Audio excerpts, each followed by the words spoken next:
బీసీలకు 42% రిజర్వేషన్లు కల్పించాలని డిమాండ్ చేస్తూ సిద్దిపేట జిల్లా దుబ్బాక పట్టణంలో బంద్ నిర్వహించారు. వ్యాపార వాణిజ్య వర్గాలు, విద్యా సంస్థలు బంద్ పాటించాయి. దుబ్బాక డిపో నుండి ఒక్క బస్సు కూడా బయటికి రాకుండా జేఏసీ నాయకులు అడ్డుకున్నారు. దుబ్బాక బస్టాండ్తో పాటు వీధులన్నీ నిర్మానుష్యంగా మారాయి. దుబ్బాక మున్సిపల్ పరిధిలోని దుంపలపల్లి వార్డులో కూడా జేఏసీ నాయకులు వాణిజ్య వ్యాపార విద్యా సంస్థలు మూసివేయించారు. ఎలాంటి అవాంఛనీయ సంఘటనలు జరగకుండా దుబ్బాక పోలీసులు భారీ బందోబస్తు నిర్వహించారు. ఈ సందర్భంగా జేఏసీ నాయకులు మచ్చ శ్రీనివాస్, అబ్బుల రాజలింగం గౌడ్ మాట్లాడారు. బీసీ రిజర్వేషన్లకు అన్ని పార్టీల రాజకీయ నాయకులు మద్దతు ప్రకటించినప్పటికీ చట్టసభల్లో ఆమోదం కల్పించకపోవడం సరైంది కాదన్నారు.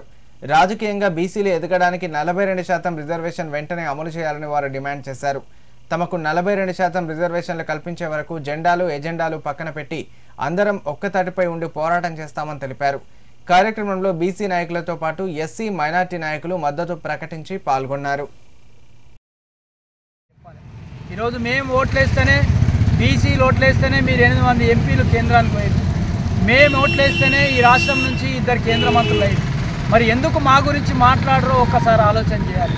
ఈరోజు రాష్ట్ర ప్రభుత్వం చట్టం చేసి ఆ చట్టాన్ని అమలు చేయాలని చెప్తే కొంతమందిని పంపించి ఆ చట్టాన్ని రద్దు చేయాలని చెప్పి కోర్టు ద్వారా చట్టాన్ని రద్దు చేసే ప్రయత్నం చేస్తూ ఉన్నారు. ఈరోజు మా హక్కును మేము అడుగుతూ ఉన్నాం. మేము సగం ఉన్నాం, 52% ఉన్నాం బీసీలో, మాకు 42% వాటా కావాలి. మా బీసీలు, మా పిల్లలు, మా అన్నలు, తమ్ముళ్ళు చట్టసభల్లో జెడ్పీటీసీలుగా, ఎంపీటీసీలుగా, సర్పంచులుగా రాజకీయంగా మా బీసీలు ఎదగాలని చెప్పి చట్టం చేస్తే ఆ చట్టాన్ని మా నోటికాడి కూడును ఈరోజు గుంజుతున్నటువంటి పరిస్థితి. జనాభాలో 5% ఉన్నటువంటి ఓసీలకు ఈడబ్ల్యూఎస్ ద్వారా 10% రిజర్వేషన్ కల్పించారు. కానీ జనాభాలో 52% ఉన్నటువంటి బీసీలకు మా హక్కు 42% రిజర్వేషన్ ఇవ్వమని చెప్తే ఇప్పుడు అడ్డుకట్టేసి మా నోటికాడి భూవను గుంజుతున్నటువంటి పరిస్థితి. రాష్ట్ర వ్యాప్తంగా ఇప్పుడు టీవీలలో చూసినాం, హైదరాబాద్లో కానీ ఎక్కడ కానీ చాలా విజయవంతంగా బ్రహ్మాండంగా బంధు స్వచ్ఛందంగా వచ్చి అందరూ పనిచేస్తున్నారు.